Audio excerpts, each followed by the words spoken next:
Thank you very much. We'd now like to invite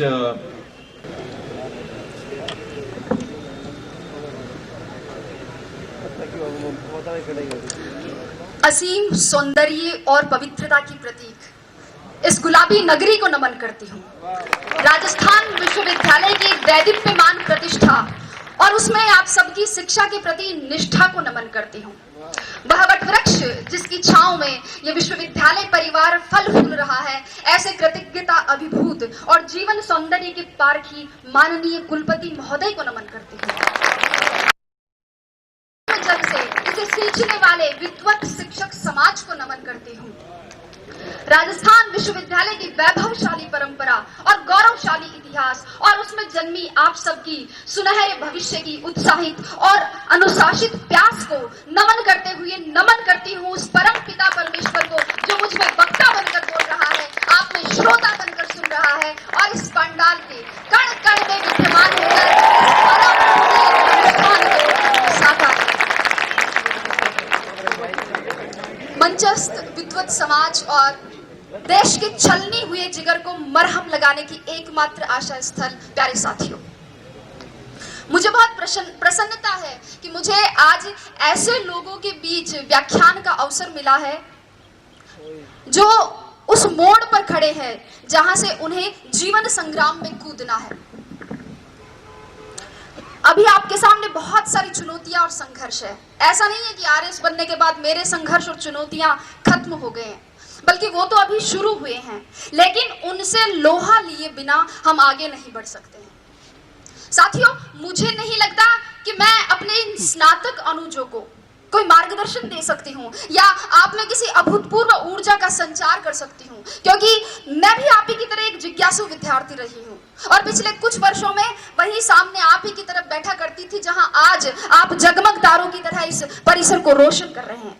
किंतु मैं इतना जरूर कह सकती हूँ कि यहाँ सिखाए जाने वाले उस श्रम, उस धैर्य, उस मार्गदर्शन, उस शैक्षिक वातावरण, शिक्षकों की विद्वता और अनुशासन के आवरण को यदि जीवन में उतार लिया जाए तो असंभव कुछ भी नहीं है। जैसा कि एक साथी ने कहा था, वैसे ही मेरे साथ में भी यही घटना है। मुझे भी प्रशासन में आने से पहले ये पता नहीं था कि आरएस क्या होता है, वो क्या करता है। स्कूल में साथी लड़कियों ने कह दिया कि हम आरएस बनेंगी, तो मैंने भी 9th क्लास का रिजल्ट आते ही अपने बाल मन में पूरे घर में ये सार्वजनिक उद्घोषणा कर दी कि मैं आरएस बनूंगी। चूंकि पिताजी शिक्षा अधिकारी रहे हैं, इसलिए धीरे धीरे ये पता चला कि हाँ, कोई आरएस होता तो कोई बड़ा अफसर है। किसी ने ताना मार दिया तो आरएस बनना एक चैलेंज के रूप में ले लिया। हम लोग पतंग उड़ाते थे और पड़ोस में एक अगरबत्ती का कारखाना था, वहां बच्चे छत पर अगरबत्तियां बनाते थे। मैं और मेरी बहन वहां गए और वहां जाकर मालिक को कहा कि इनसे काम क्यों करवाते हो, इनको पतंग उड़ाने दो ना। तो अंकल बोले कि तू कौन सी कलेक्टर लग रही है यहाँ पे। मैंने सोचा कलेक्टर कौन सी तोप होता है, और अगर ये कोई तोप होता है तो एक गोला तो मैं भी दागूंगी। धीरे धीरे परिवेश बढ़ा, लोगों से जुड़ाव बढ़ा, एक आरएस अधिकारी के अधिकार, दायित्व और दायरे को समझा और फिर खुद के अंदर झांका तो देखा और पाया कि हाँ, मैं किसी काम को योजनाबद्ध तरीके से कर सकती हूँ, किसी बात के पक्ष और विपक्ष पर विचार कर सकती हूँ, नेतृत्व क्षमता भी है, अपनी बात दूसरों तक संप्रेषित कर सकती हूँ। मम्मी और चाची का झगड़ा हो जाता तो उन्हें मना भी लेती हूँ, और दादी का आशीर्वाद तो है ही है। मैं आरएस बन सकती हूँ, मैं आरएस बनूंगी। और तब मैंने सोचा कि न गरज किसी से, न वास्ता किसी से, मुझे काम है अपने काम से, तेरी जिक्र से, तेरी फिक्र से, तेरी याद से, तेरे नाम से। और आरएस को ही मैंने अपनी जिक्र और फिक्र बना लिया। और साथियों, यही सम्मिलित कारण और घटनाएं हैं जिनके परिणाम स्वरूप मैं आज यहाँ आपके सामने उपस्थित हूँ। ये सब कहने का मेरा मकसद सिर्फ और सिर्फ इतना ही है कि आप सब ये तय करें कि आप आरएस आईएएस क्यों बनना चाहते हैं, अपना उद्देश्य निश्चित करें। आपके भी आरएस आईएएस बनने के मेरी तरह अनेक कारण और बहुत सारी प्रेरणाएं हो सकती है, लेकिन अब समय ये है कि समय रहते उनको पहचानें। रिजल्ट आने के 5-7 महीने तक मुझसे एक सवाल बार बार पूछा गया और शायद उसी सवाल का जवाब देने के लिए आज भी यहाँ बुलाया गया है कि आपकी सफलता का रहस्य क्या है, उसका मूल मंत्र क्या है। साथियों, और मेरा जवाब हर बार घुमा फिराकर एक ही होता है, परिश्रम, परिश्रम और परिश्रम। लेकिन ये समयबद्ध, सकारात्मक और लक्ष्योन्मुखी होना चाहिए। टॉपर कोई भी हो सकता है, आवश्यकता सिर्फ लगन, मेहनत और धैर्य की है। थोड़ा संक्षेप में बात करते हुए अब मैं आती हूँ परीक्षा के विविध स्तरों पर। जैसा कि आप सभी को पता है, परीक्षा के 3 स्तर है। संक्षेप में ही चर्चा करूंगी। प्रारंभिक स्तर पर, प्रारंभिक परीक्षा के लिए एक एक बिंदु की तैयारी के लिए सटीक और स्पष्ट तैयारी की जरूरत है। और यहाँ नादानी करने का मतलब है अपनी पतंग खुद काटना। वस्तुतः दोस्तों, प्रारंभिक परीक्षा की तैयारी मुख्य परीक्षा के दृष्टिकोण से करनी चाहिए और बिना किसी शॉर्टकट की उम्मीद लगाए करनी चाहिए। जिस व्यक्ति ने कभी हाथी नहीं देखा है, अचानक उसके सामने अगर हाथी आए तो क्या होगा? डर जाएगा। इसलिए आप पिछले वर्षों के, चाहे प्रारंभिक परीक्षा हो चाहे मुख्य परीक्षा हो, पिछले वर्षों के प्रश्न पत्रों का विश्लेषण कर सबसे पहले अपने डर को दूर भगाएं। अक्सर विद्यार्थी इस असमंजस में रहते हैं कि तैयारी कहां से शुरू करें, कैसे शुरू करें। मेरे हिसाब से 9वीं 10वीं की मानक पाठ्य पुस्तकों जैसे एनसीईआरटी बुक्स, इनसे सबसे पहले अपना आधार मजबूत बनाएं और फिर इसके साथ ही किसी एक राष्ट्रीय और राज्य स्तर के समाचार पत्र या और किसी एक मासिक पत्रिका का नियमित अध्ययन करें। जो बिंदु समझ में नहीं आए उन्हें याद करने के लिए नोट्स बना लें और परीक्षा से पूर्व उनका अधिकाधिक रिवीजन करें। ये थी प्रारंभिक परीक्षा। मुख्य परीक्षा की बात करें।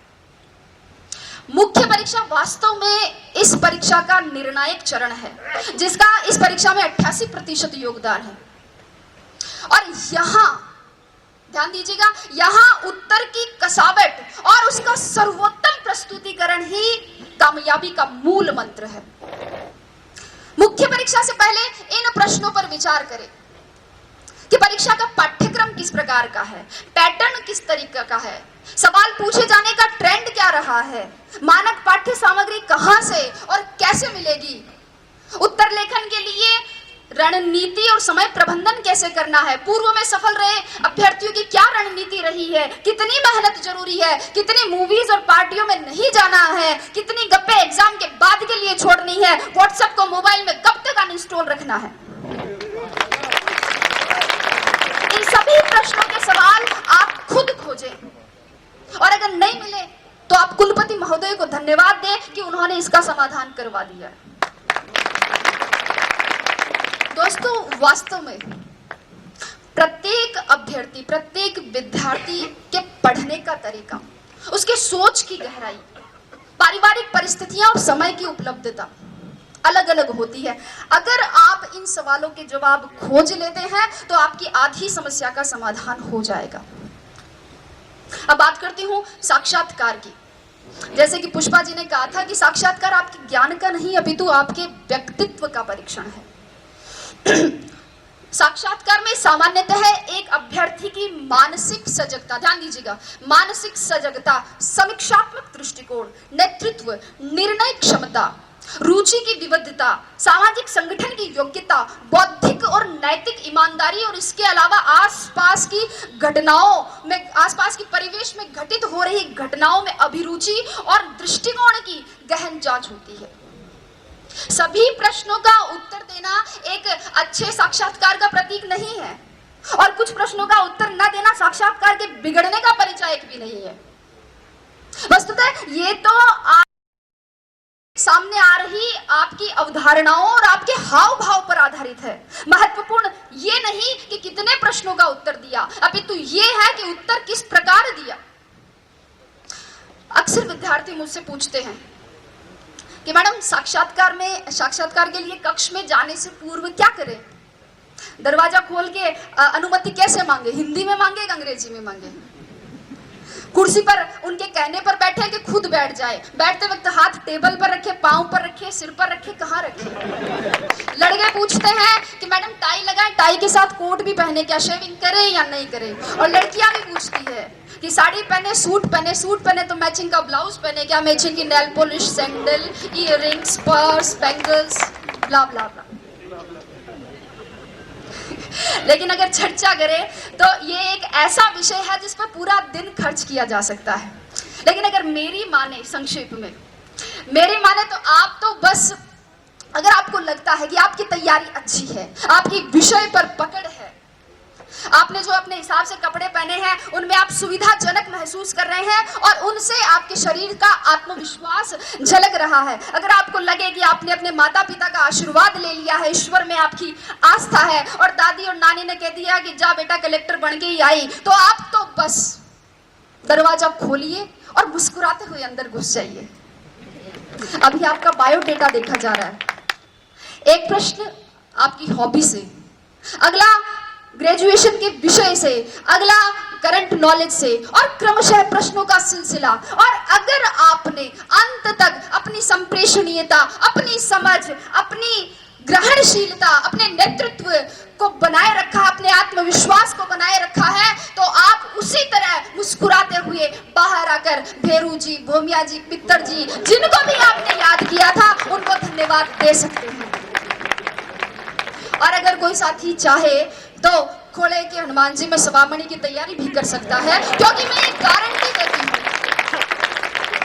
गारंटी देती हूँ कि जीत आपकी है। शर्त इतनी है कि सवामणि का निमंत्रण मुझे मिलना चाहिए। तो ये तो बात हुई परीक्षा के विविध स्तरों की। अब मैं परीक्षा में सफलता की क्या प्रक्रिया है उस पर